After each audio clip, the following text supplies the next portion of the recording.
आजको यस म्याथमेटिक्स क्लासमा सबैजनालाई स्वागत छ र आज मैले ग्रेड 11 को फंक्सन च्याप्टर अन्तर्गत लगारिथम फंक्सनको बारेमा केही जानकारी दिन गइरहेको छु र अब हामी सुरु गरौँ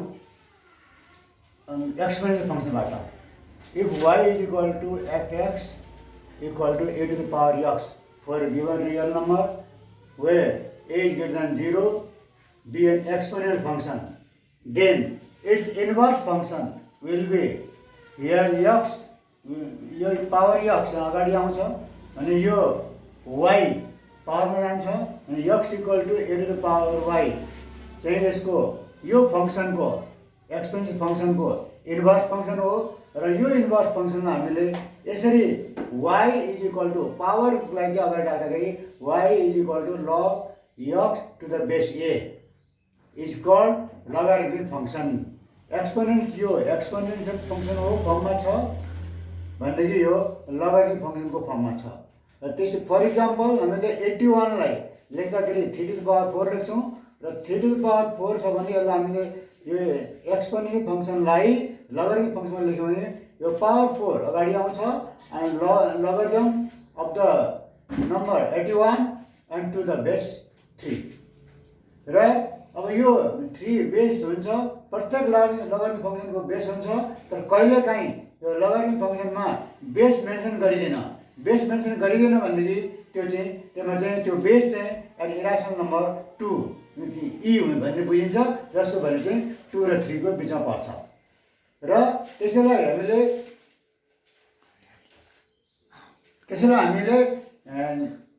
log x अथवा ln x पनि लेख्छौँ जुन भनेको नेचुरल लगारिथम हो। नेचुरल त्यसैले हामीले के बुझ्नुपर्छ भने नेचुरल लगारिथम चाहिँ बेस ई हुन्छ र होइन यसको सट्टामा अर्को कमन लगारिथम हुन्छ। त्यो कमन लगारिथम छ भने चाहिँ बेस 10 मेन्सन गरिएको हुन्छ र अब यो लगारिथमिक फंक्सनका केही प्रोपर्टीहरू छन् जसको हेल्पबाट हामीले न्युमेरिकली क्याल्कुलेसन गर्न मिल्छ र ती प्रोपर्टीजहरू logarithm of the number x into y to the base a छ भने यसलाई हामीले ब्रेक गर्दाखेरि logarithm of the number x to the base a logarithm of the number y to the base a प्लसमा चेन्ज हुन्छ। यहाँ into छ भने जहिले पनि प्लसमा हुन्छ, यहाँ डिभाइड छ भने माइनसमा चेन्ज हुन्छ र एक्सपोनेन्ट पावरमा छ भने त्यो पावर p अगाडि आउँछ। यो p पोजिटिभ नेगेटिभ 0 जुनसुकै पनि रियल नम्बर पर्न सक्छ र त्यसै गरिकन अर्को यसको प्रोपर्टी बेस हामीले एउटा बेसमा राखेको नम्बरलाई दुईटामा हामीले एउटा लगारिथमिक फंक्सनलाई दुईटामा ब्रेक गर्दाखेरि logarithm of the number b to the base a into logarithm of the number x to the base b हुँदाखेरि यो दुईटा लगारिथम फंक्सनको प्रोडक्ट जहिले पनि यो हुन्छ। अर्थात् यहाँको b र यहाँको b क्यान्सल गरेर हेर्यो भने सिधै logarithm of the number x to the base a भन्ने अर्थ लाग्छ। त्यसै गरिकन अर्को प्रोपर्टी यदि बेस र नम्बर न्युमेरिकल भ्यालु सेम छ भने त्यसको लगारिथमिक भ्यालु चाहिँ 1 हुन्छ र यदि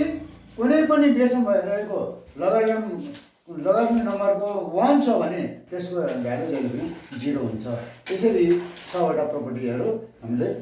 युज गरेर प्रब्लम सल्भ गर्छौँ। अब यसमा केही यसैमा बेस भएर हामी अरू प्रब्लम सल्भ गर्छौँ जुन चाहिँ हामीले अब अर्को क्लासमा गर्नेछौँ।